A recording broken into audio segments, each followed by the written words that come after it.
Hello everyone, welcome back to my channel Cyberzone. I'm Samir, and today I'm going to talk about the topic software engineering and also software development. It's really just a synonym. So, what is software engineering?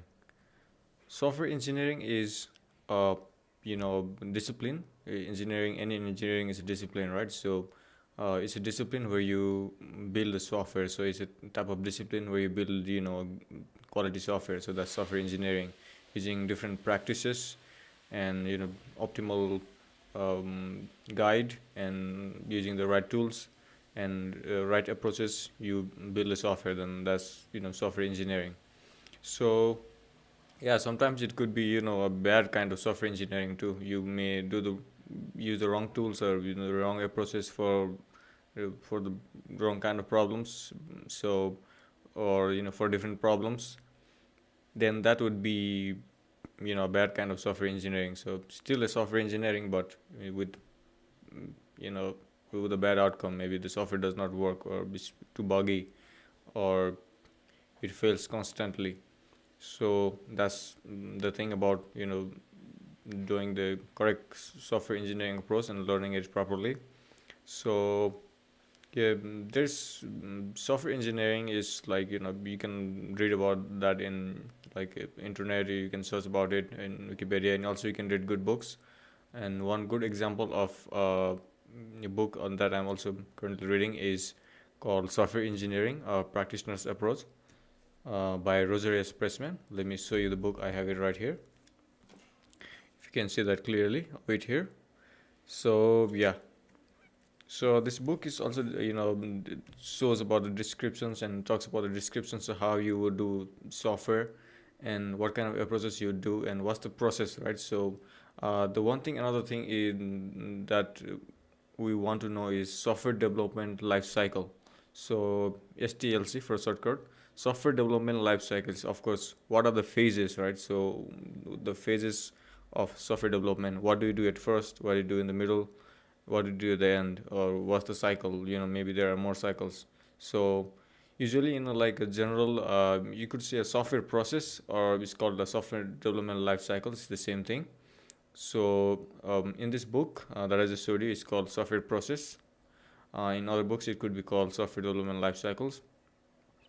So in that, there's just a general principle of there are five, let's say the main cycles, or let's say the main points. It's for the normal process of software development. So the phases. Yeah, the word I was trying to say was phases. So the first phase is of course the communication of what are we trying to build, right? The communication of the requirements. So with the customer or client, or it could be your own team.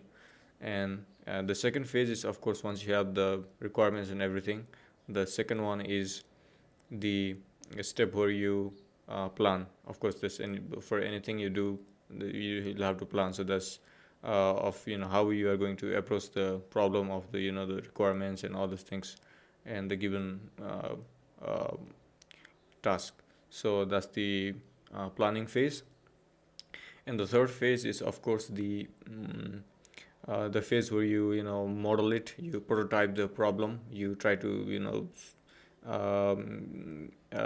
actually make a small piece of let's say a small prototype where you try to get the main theme out of it, main problems, and how you would approach it. Maybe you would also want to show it to the customer to see if it fits or matches the requirements, and if it's in the going in the right direction. So that's the modeling phase. And the fourth phase is of course the development phase, where you're developing it and you're writing the actual code and you're developing the software according to the requirements. So that's development. And the last one is of course you're giving it in a deployment, and you're deploying it and you're handing it to the customer. So that's the deployment phase, handing over phase. So there are the main 5 steps. Then you can include the one more sixth step, that is the once maintenance, and also the updates to the software if it's really needed. So this may be required for lots of projects. Maybe some are just one-time projects where there's no need for any update or something like that. But then usually the software requires updates and maintenance if it's going to be long running. So yeah, those are the main five phases and one extra phase which is also important for most softwares. So in total 6 phases. Yeah, we can say that. So yeah, that was about software engineering and a bit of software development life cycle, the software process. And I hope you enjoyed watching this video. Be sure to give a thumbs up and please subscribe to the video too. And I'll see you in the next video. Bye.